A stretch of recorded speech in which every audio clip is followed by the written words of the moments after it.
శ్రీమాత్రే నమః. గురవే సర్వలోకానాం విసజే భవరోగిణాం నిదయే సర్వవిద్యానాం దక్షిణామూర్తయే నమః.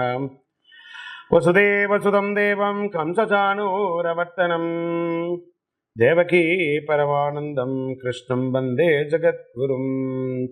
సద్గురుకులదేవతాభ్యో నమః. ప్రతి ఒక్కరు కూడా మీ యొక్క గురువులను, మీకు విద్య నేర్పిన గురు, మీ యొక్క ఉద్యోగంలో గురు, మీకు వ్యాపారంలో గురు, మీ ఇంటి గురువులు, జగద్గురువులు అందరినీ కూడాను ప్రార్థన చేసుకోండి.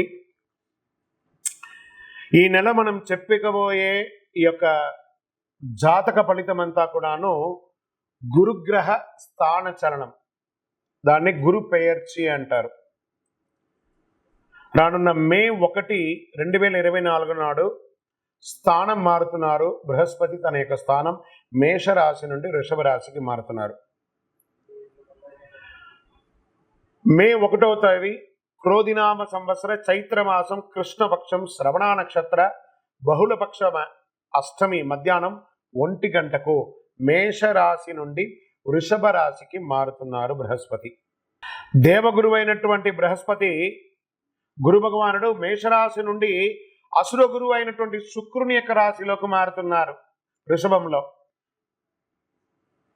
ఈ సంవత్సరం కాలపురుషుని యొక్క తత్వంలో 2వ ఇల్లు అయినటువంటి ధనస్థానంలో గురు భగవానుడు కూర్చోబోతున్నాడు. గురు భగవానుడు గోచార ప్రకారం 2, 5, 7, 9, 11లో సంచరిస్తే అద్భుతమైనటువంటి ఫలితాలని చెప్తారు. గురు చూసిన కోటి లాభం అంటారు. గురు భగవానుడు అనుగ్రహం రావాలంటే అంత ఈజీ కాదు, అది యోగమే కదా. అది వచ్చిందంటే నవగ్రహాల్లోనే శుభప్రదమైనటువంటి గురు భగవానుడి యొక్క సంపూర్ణ ఆశీస్సులు మనకు కావాలి. ఐశ్వర్యం, పదవి, విద్య, వివాహం అన్ని రకాలుగా కావలసినటువంటి ఇచ్చే ఏకైక దేవుడు ఈ నవగ్రహాల్లో ఎవరైనా ఉన్నారంటే అది బృహస్పతి దేవుడే, గురు భగవానుడు.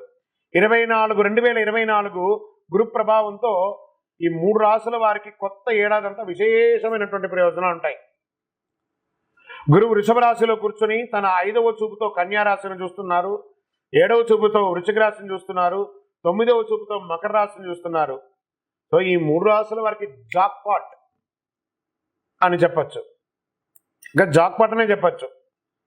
మిగిలిన రాశులు తీసుకుంటే తులారాశి వారికి ఉన్న 8వ ఇంటిన అర్ధాష్టమ శనిగా వెళ్తున్నారు, ధనుసు రాశికి 6వ ఇంట్లో వెళ్తున్నారు, షష్టాష్టమంగా వెళ్తున్నారు. ఈ గురువు పెయర్చి ద్వారా మేష, కర్కాటక, వృశ్చిక, మకర రాశులకి అద్భుతమైనటువంటి ఫలితం. బాగా గుర్తుపెట్టుకోండి, మళ్ళీ రిపీట్ చెప్తున్నాను. మే 1వ తారీఖు నుంచి 1 సంవత్సర కాలం మేషరాశి మిత్రులారా, కర్కాటక రాశి మిత్రులారా, వృశ్చిక రాశి మిత్రులారా, మకర రాశి మిత్రులారా, మీరు పట్టిందల్లా బంగారమే. కానీ మీ ప్రయత్నం చేయాలి. ప్రయత్నం చేయకపోతే బంగారు వచ్చినా కూడా ఉపయోగం లేదు. అంత అద్భుతం ఈ గురు భగవానుడు అన్ని యోగాలు ఇవ్వబోతున్నాడు. వృషభ, మిథున, సింహ, తుల, ధనుసు రాశి వారు, మీనరాశి వారంతా కూడాను సుమారైనటువంటి ఫలితాలని పొందుతున్నారు. గురు పెయర్చి అనేది గురుస్థానం సంవత్సరానికి ఒక్కసారి జరుగుతుంది. కొన్ని మాసాల్లో అధిక సారంగానూ, కొన్ని మాసాల్లో వక్రగతిలోనూ ప్రయాణిస్తూ ఉంటారు. గురు పెయర్చి ఫలితాలు మాత్రమే ఒక జీవితం యొక్క మార్పుని, వారి యొక్క జీవితాన్ని మారుస్తుంది అంటే మాత్రం చెప్పలేనండి. బాగా గుర్తుపెట్టుకోండి, గురువు మారగానే మీ జీవితం మారిపోతుంది అంటే కూడా నేను ఒప్పుకోను. మీ యొక్క పుట్టిన జన్మ రాశి, జన్మ లగ్నం, మీరు పుట్టిన సమయంలో ఏదైతే ఉంటుందో మీ యొక్క గ్రహ బలంతోనే జీవితాలు అనేది మారుతుంది. వారి జాతకంలో ఉన్నటువంటి దశాబుద్ధుల గ్రహాల ద్వారానే జాతకం మారుతుంది అని కూడా చెప్పడం జరుగుతుంది. ఓకే, ఈ గురు భగవానుడు అంటే ఎవరు? అసలు మనకు ఒక బయోడేటా ఉంటుంది కదా, నేను సో నా పేరు ఇది, నా గోత్రం ఇది, నా ఇల్లు ఇది, నేను ఇంత చదువుకున్నానని. ఈ గురువు ఎవరు? ఆయనకి సొంత ఇల్లు ఏది? ధనుస్సు, మీనరాశి ఆయనకి సొంత ఇల్లు. ఉచ్చ రాశి ఎవరు? కర్కాటక రాశి. నీచ రాశి ఎవరు? మకర రాశి. ఆయనకి ఇష్టమైనటువంటి దిశ ఏది? ఉత్తర దిశ. అతిదేవత ఎవరు? బ్రహ్మ. ఆ బృహస్పతి గురుని యొక్క రంగు ఏది? పసుపు. ఆయన ప్రయాణం చేసే వాహనం ఏది? ఏనుగు. ఆయనకి ఉపయోగించే ధాన్యాలేంటి? శనగలు. ఆయనకి ఇచ్చే పుష్పాలేంటి? రోజ్బెర్రీ అంటారు. వస్త్రం పసుపు రంగు వస్త్రం వారికి ఇష్టం. వారు ధరించే రత్నం ఏంటి? పుష్యరాగం, కనక పుష్యరాగం. వారికి ఇచ్చే నివేదన ఏంటి? శనగల పొడితో తయారు చేసిన అన్నం చాలా ఇష్టం వారికి. వారికి ఇచ్చే లోహం ఏంటి? బంగారం. ఆయన యొక్క జాతి ఏంటి? మగ జాతి.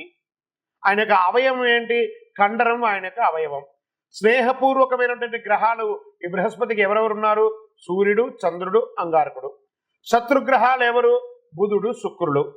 ఆయన యొక్క భార్య ఎవరు? తారాదేవి. మరి ఆయన పిల్లలు ఎవరు? భారద్వాజుడు, కుజుడు. ప్రార్థనా స్థలాలు ఏమున్నాయి? దక్షిణామూర్తి స్థలాలు, గురుస్థానాలు, గురు భగవానికి సంబంధించిన అన్ని దేవాలయాలు ఆయనకి ప్రార్థనా స్థలమే. ఆయనకి అర్హత ఏంటి? ఈయనకున్న అర్హత, ఈయనకొక పొజిషన్ ఏంటి అంటే దేవగురువుగా ఆయన ఉన్నారు. ఎంత అద్భుతం చూస్తారా ఈ బృహస్పతి. మళ్ళీ చెప్తాను, గురు చూసిన కోటి లాభం. సరే, ఈ యొక్క బృహస్పతి యొక్క అనుగ్రహంతో ఈ 12 రాసుల వారికి, ద్వాదశ రాసుల వారికి ఈ సంవత్సరం ఎలా ఉండబోతుందని ఒక్కొక్క రాశిగా మనం తెలుసుకోబోతున్నాం. ప్రపంచంలో అన్ని ప్రదేశాల్లో నివసించే వృశ్చిక రాశి మిత్రులారా, మీకు ఈ గురు పెయర్చి, గురు స్థానం మారడం మే 1వ తారీఖున జరిగే ఈ యొక్క గురు పెయర్చి ఒక సంవత్సర కాలం మీకు ఎలా ఉండబోతుంది? వృశ్చిక రాశి వారికి అందరికీ శుభవార్త ఎదురు చూస్తుంది. Get ready, jackpot year. మీ ఎదుగుదలను చూసి అసూయపడేవారు కూడా మీకు సహాయం చేసే కాలం వచ్చేసింది. మీరు కొత్త ఉత్సాహంతో వ్యవహరిస్తారు. గత చేదు అనుభవాల నుండి బయటపడతారు. వృషభ రాశిలో ఈ గురు సంచారం భాగస్వామి కోసం ఎదురు చూస్తున్న వారికి ఆశాజనకంగా ఉంటుంది. కుజుడు రాశినాథుడిగా ఉన్నారా వృశ్చిక రాశి మిత్రులారా, మీ వాక్కి ఇంపార్టెన్స్ పెరుగుతుంది. వృశ్చిక రాశి వారు కొత్త ఆలోచనలు మరియు ఆర్థిక వృద్ధి కోసం కెరియర్ విజయాన్ని అవకాశాలుగా పొందుకొని ఎగురుతారు. మీ సహచరులు మరియు సీనియర్ల నుండి గుర్తింపు పొంది ప్రశంసలు పొందుతారు. ఉద్యోగం చేసే చోట మీ నిర్ణయాలు మీ జీవిత భాగస్వామి మీకు మద్దతు ఇస్తారు. గురు మార్పు వల్ల ఆదాయం స్థిరంగా ఉంటుంది. ఇల్లు, వాహనం కొనుగోలు చేస్తారు. పనిలో సొంత బృందాన్ని సృష్టించుకుంటారు. ఉద్యోగం కోసం వెళ్తున్న వారికి మంచి జీతం వస్తుంది. సొంత వ్యాపారం కలిగి ఉంటే అది విజయాన్ని సాధించి మల్టిపుల్ బ్రాంచెస్ ఓపెన్ చేసే అవకాశాలు ఉన్నాయి. మీ వ్యాపారాన్ని విస్తరించాలని ఆలోచనైతే ఇదే మంచి సమయం. Get ready. మార్గంలో కొన్ని అడ్డంకాలు వచ్చినా అవి లాభాలుగానే కలిసి వస్తుంది. బృహస్పతి మీ 7వ ఇంట సంచరిస్తున్నందున మీ తోబుట్టువులతో మీ బంధం బలపడుతుంది.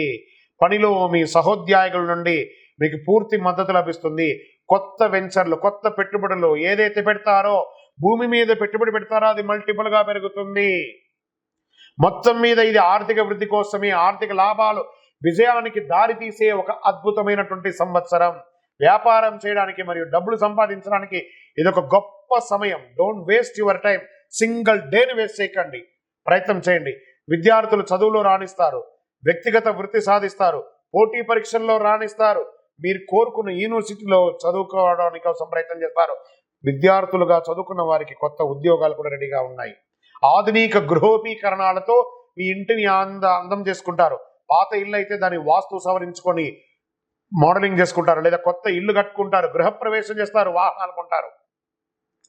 గృహంలో ఉన్నటువంటి అన్ని ఆటంకాలు తొలగిపోతాయి, శుభకార్యాలు జరుగుతాయి, దేవతా పూజల్లో పాల్గొంటారు. అన్నదమ్ముల మధ్య కొంత టెన్షన్ ఏర్పడవచ్చు, అది ఎలాగూ ఉండేది ఎప్పటికీ. కాబట్టి జాగ్రత్తగా ఉండండి. అవసరమైనటువంటి మీకు ఏది అనవసరమో ఆ చోట ఎంట్రీ అవ్వకండి. వాగ్వాదాలకు వెళ్ళకండి. మీ ప్రతిష్టను దిగజార్చుకోకండి. ఆరోగ్యపరంగా ఆశాజనకంగా ఉంటుంది. స్త్రీ పురుషులకు ఇరువురికి కూడా ఇది సంతోషకరమైనటువంటి సమయం. కుటుంబ సహకారం లభిస్తుంది. భార్యాభర్తల మధ్య సఖ్యత పెరుగుతుంది. ధన ప్రవాహం సాఫీగా ఉంటుంది. వస్త్ర లాభం, ఆభరణ లాభం, ఇవన్నీ కూడా లాభమే. ప్రతిరోజు మీ నుదిటిపై కుంకుమ తిలకం పెట్టండి, లేదా గంధం పోయండి, లేదా విభూది పెట్టుకోండి. సానుకూలమైనటువంటి శక్తి పెరుగుతుంది. ఒక స్వచ్ఛంద సంస్థకు ఆర్థికంగా సహాయం చేయండి. పేదవాళ్ళకి భోజనం పెట్టండి. ఇవన్నీ పరిహారం చెప్తున్నాను. మే 1వ తారీఖున మీకు వయసు ఎంత ఉందో అన్ని దీపాలు ఆ దేవాలయంలో వెలిగించండి. శనగల మాల వేయండి బృహస్పతికి. ఎంత అద్భుతం జరుగుతుందో చూడండి. ప్రతి నెల ఒక గురువారం దేవాలయానికి వెళ్ళండి, దక్షిణామూర్తిని ప్రార్థన చేసుకోండి. ఆ దేవాలయానికి కావాల్సిన నెయ్యో, బెల్లమో అవసరం ఉన్నంత ఆ దేవాలయానికి సమర్పించండి. పుణ్యం వస్తుంది. ఇవన్నీ గోచార గ్రహస్థితి ప్రకారం చెప్పాను. మీ యొక్క సంపూర్ణ జాతకం తెలుసుకోవాలనుకున్నారా, మీ పరిసర ప్రాంతాల్లో ఉన్న సద్గురువుల దగ్గర సంప్రదించి మీ యొక్క జాతకం తెలుసుకోవాలి. లేదండి గురుగారు మీ దగ్గర తెలుసుకోవాలనుకుంటున్నాం, ఈ కింద ఉన్న వాట్సాప్ నెంబర్కి మీ పేరు, date of birth, time of birth, place of birth WhatsApp చేయండి, కాల్ చేయకూడదు. ఏమంటే ఈ యొక్క గురుబలం మీరు చెప్పినంత మాత్రం మాకు బాగా జరిగిపోతుందా? బాగా జరుగుతుంది జరగదు అనేది కాదు. గురువు ఎక్కడ ఉన్నాడో ఆ యొక్క వాస్తవాన్ని చెప్పాను. గోచార గ్రహస్థితి ప్రకారం మీ యొక్క వ్యక్తిగత జాతకం ద్వారానే, సంపూర్ణ జాతకం ద్వారానే ఇవన్నీ కూడా వర్తిస్తుంది. కాబట్టి ఇంకను సకల దోషాల తొలగి ఆనందంగా ఉండడానికి సద్గురవే నమః అని ప్రార్థన చేయండి. విజయోస్తు.